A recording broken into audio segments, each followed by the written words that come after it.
Guys, and welcome back to Heyman Ledger, episode 3 of the Aston Villa save, and we're getting into the flow of things again. I'm pretty happy with how we've performed so far this year, and let's crack straight back into it. So, since last time, what's happened? If we go to the fixture schedule, we'll see that we did end up losing to Brentford 2-1 in the 92nd minute. As you can see here, away from home we had better XG, more possession, but we just couldn't get the game over the line, which is a shame. It's a real shame. And, you know, conceding in the 92nd minute, it's just not great, is it really? And to be honest with you, it's a bit worrying for me because in real life we did see Oliver Watkins struggle. He did struggle towards the start of the year. And now we're seeing him struggle again in the game. 2 games in, 0 goals. Daniel Marlin doing the business. He is apparently listed for loan, which we will change straight away to no status. But for me, it's just a shame that Ollie Watkins hasn't got off to a good start, nor has Morgan Rogers with no assist, but Lucas Digne has been doing the business for us on the left-hand side, instead of obviously Ian Matson, who we brought in for big money this year. It's $35.5 million he did come in to Aston Villa. That's how you find it. I didn't know how to find this, but the career stat screen is here. He did come in for $35.5 million. It's a shame that he's not going to get that starting sort of football, but he could potentially come in to become a better player. I just don't know if he's going to be able to reach the heights at this club. So today we're going to be playing against Crystal Palace. Let's see how we face them. The next opposition report is here. We can see it from the tactics that they're playing. It's the 3-4-2-1 basically, which they play pretty much all the time. They don't really play it out wide, they play the 2 cams. So let's just see how we fare against them. In terms of us, how are we going to be playing? We're going to be playing the same team, same old, same old. Tyrone Mings comes back into the sides. Pau Torres sits back onto the bench. Other than that, we're sort of trying to recycle the same players at the moment, which is a bit worrying to me considering we've got, I believe it's Europa League football, but we're going to go straight into the match. Let's try and tell them that the home form is important. Let's just tell them we've got faith in them and go straight into the match. At the moment, are you confident with the chairman who shares your ambitions for the club? I really believe he does. Consummates his 200th league appearance for the club. That's a fantastic achievement. And Morgan Rogers is a little work to do, but I am optimistic because he has not contributed so far this year, which is just a little bit worrying.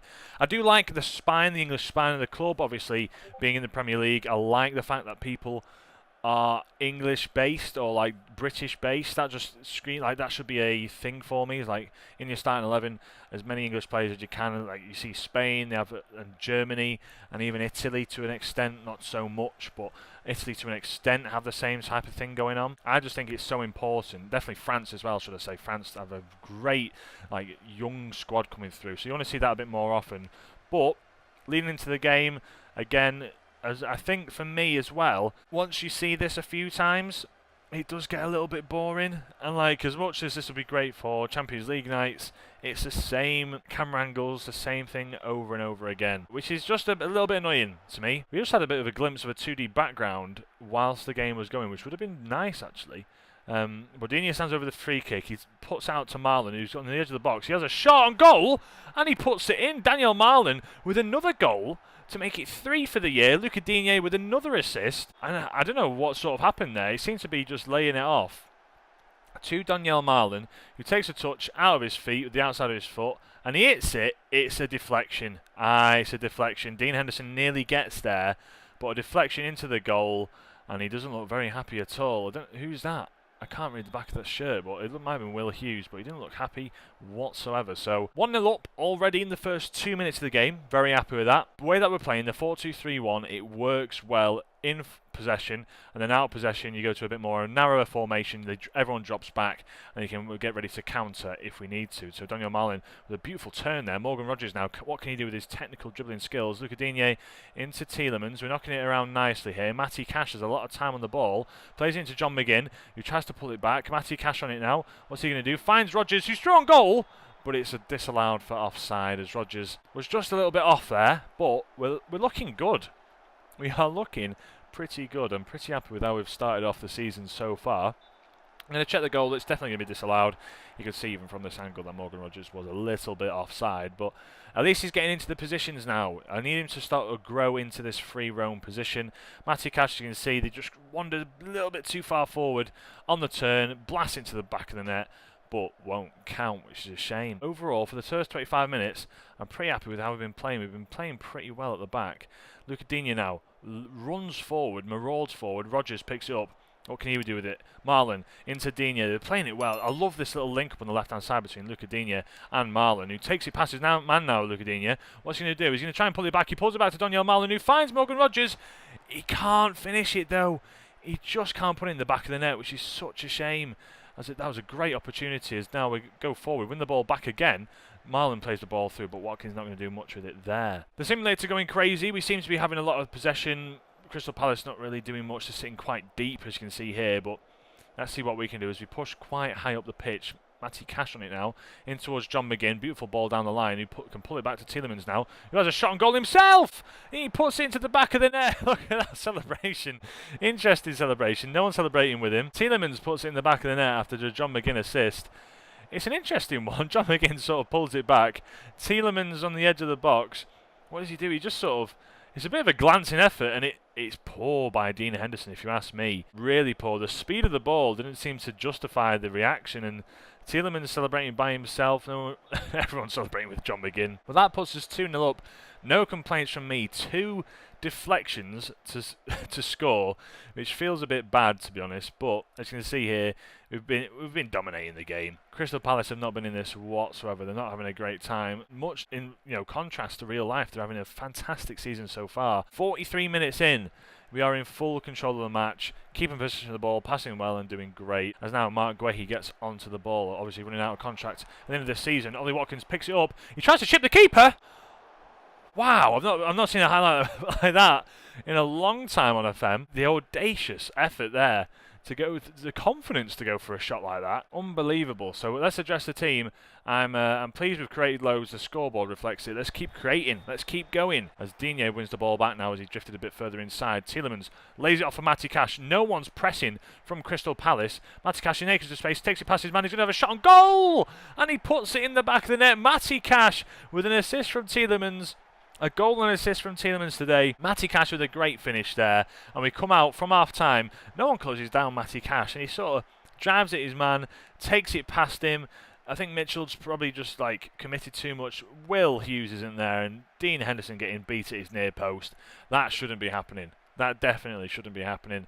But I ain't going to be complaining. 3-0 up in our third game. Look at 17 shots for us. Unbelievable. 60th minute now. Let's make some changes. Let's see who's in worse condition, because I just want to be managing people. Let's bring off Tielemans, bring on Onana, let him play in that role. I think for me, he's looking very, very good, looking extremely delighted, but he's looking a bit tired. Dean's having a good game. Matty Cash as well having a decent game out there as well. But I'm going to let Ian Matson have a bone run out there. Let's bring Digne off. Kamara, let's bring him off as well. Let's let Onana play in there, and Kamara can... no one can actually come in to replace them. So I'm going to keep Kamara out there for now. I think everyone else looks actually pretty alright. Let's bring on Buendia though for Rodgers, because I think Buendia going to add something a little bit different. And then Gassond, let's bring him on. I think for me, Ollie Watkins just not looking like he's going to do anything. So let's put Gassond up front and see what he can do for us. I want him to try and reinvent himself. If Ollie Watkins isn't playing out of his skin, isn't producing like he should be, Gassond can have a bit, I'm going to give him a chance. Let's just say that. Nathaniel Klein on, Adam Wharton off at the moment. I think it looks like they're going to go back to a 4 at the back or something now. Ian Matson can drive down this left-hand side now, though. Digne, where Digne used to play. Marlon, lovely little link-up play between the three there, playing the triangles. Matson takes on his man, runs round him. Onana, back to Matty Cash, who has an attempt on goal. He puts it over the bar. But 3-0 up. I'm going to take this. Aston Villa, 24 shots, 1.76 XG. Absolutely outperformed that by a mile. I think it looks like they're trying to come forward a bit more now. Crystal Palace, and push to the end of the game. Matson sort of sitting on the ball a little too much for my liking. Onana picks it up. What can he do with it? Spreads it out wide beautifully to Ian Matson, who can take past his man. We know this is what he likes to do. Cuts inside now. Has a shot on goal. And Gassond's there. He might have not been a shot on goal. He might have even been a cross, but Gassond was there. Now, will we see the VAR give the goal, or are we going to see it be disallowed? They're checking the goal. They're checking it for a long time. It's disallowed. It's a shame. I thought Gassond might have had an opportunity there to actually open his account for the season. But Maatsen, as you can see here, runs desperately down the byline, cuts inside, which just sees Gasson drift off, and he's there to tap it in. But it's a shame he was offside. So 3-0 to the good still. Coming up to the 90th minute now, no more changes to make. I'm pretty happy with how we've been playing. I'm going to keep it like it is. Ooh, this is a highlight in the 90th minute now. Very much too late for Crystal Palace, I think, to get back into this game. But 3-0 up, I'm pretty happy to see us get a fourth if we can. Ian Maatsen going on the left-hand side, trying to prove himself. Probably wants to start, if anything. Can he beat his man? He can. Ian Maatsen takes it past his man again. Into Amadou Onana, who finds Buendia and puts it in the back of the net. It's not Andre, it's Amadou. Andre is not even my name, mate. Do you know what I mean? Buendia puts it into the back of the net. Beautiful goal there. I think, as you can see here, the link-up play is pretty nice between them. You thought Daniel Marlin might get there, but Buendia just drops off his man. He's there. It's another deflection. It's another deflection, and we've been lucky today. 4-0. I don't think this game was a 4-0 game, but the deflections have all gone our way. They've all ended up in the back of the net. And as you can see, it's not even full time yet. And we've got another highlight. Crystal Palace are getting battered. They're getting absolutely battered here. Maatsen comes forward, and Nathaniel Klein picks it up in the midfield, though. Kamada, now it looks like Crystal Palace is trying to get a consolation goal as Nathaniel Klein comes forward, plays it to Pino, who whips it in towards the back post where Mateta is. It hits the bar, and wow. It's hit the bar, and it's probably going to see us close out the rest of the game now as they all go into the tunnel, and we have won the game 4-0. That is a big game. Daniel Marlin again being probably the best out of a good bunch. The best of a good bunch. That's as comprehensive as you get. Everyone's very happy. The squad are very happy with how we're playing. The formation and the tactics are working brilliantly. And Glasner's admiring Marlin's talent. So, brilliant. It's a huge result. You know, delighted with the emphatic win. I am absolutely delighted. Such a positive result. Will the players have a day off? I think they deserve one as a reward. And yeah, we are up to 4th. So Spurs still have a game to play. I don't know who they play today, but let's just see the latest results. Spurs have a game to play. I don't know who they're actually playing. Do we see who they're playing? They're playing Bournemouth at home on Monday Night Football. So we'll see who they play. Man City beat Brighton with Reinders and Haaland and Nunes getting goals in that one. That's 4-2 to them. Newcastle beat Leeds with Waltemada and Gordon getting goals within 2 minutes of each other. We're looking pretty set. We're looking pretty solid.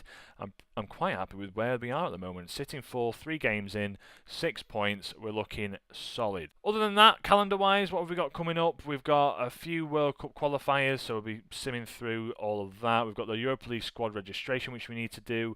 We're going to start seeing Europa League games coming into play. We've got the Carabao Cup, as you can see here by the actual background, quite like this. We enter the Carabao Cup and we have Lincoln City at home, which will be an interesting one.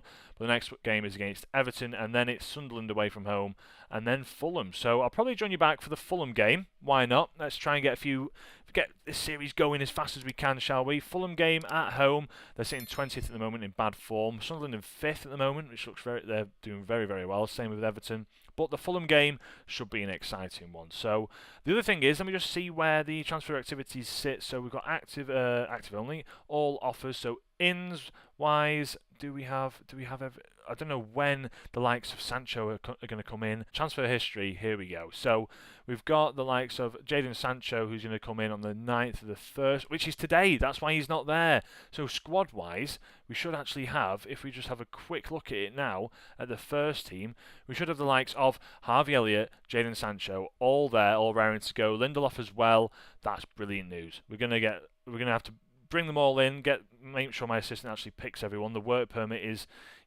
the work permit's not. This is an interesting one. How can I apply for a work permit? I want a work permit. We need apply for a work permit for Victor Lindelof. Yes, we're going to register him anyway. Other than that, have we got Sancho? Is Sancho here by any chance? Sancho and Harvey Elliott have joined. Everyone else, I think. Everyone else is here that we need to be here. You're out on loan. Gucci is out on loan, it's so hard to tell. Like they used to have, these used to be in blue if they're out on loan. In this screen, they're not. Leon Bailey is out on loan as well. I know that for sure. Illing Jr. is. Nurjovic is. Lewis Dobbin is out on loan as well at Preston. Louis Barry is out on loan at Stockport. No, Sheffield United. So yeah, confirm all that. Let's get everyone just locked in. Why not? But that is going to conclude this episode. So we've finally got the more players in, which I've been absolutely waiting for. I've needed it for a while, but I'm very happy with how we have been playing. Let's just conclude this episode. Very happy with how we've been playing. Thank you again for 318 sub managers. Really, really appreciate all the love and support on this. And yeah, just trying to grind out as many videos as I can for you now. Let's see where we go from there. So a great win, 4-0 as ever. If you did enjoy the video, please leave a like and subscribe. It's very much appreciated, and I hope you have a great one. From me, Alex, have a great day. Ciao.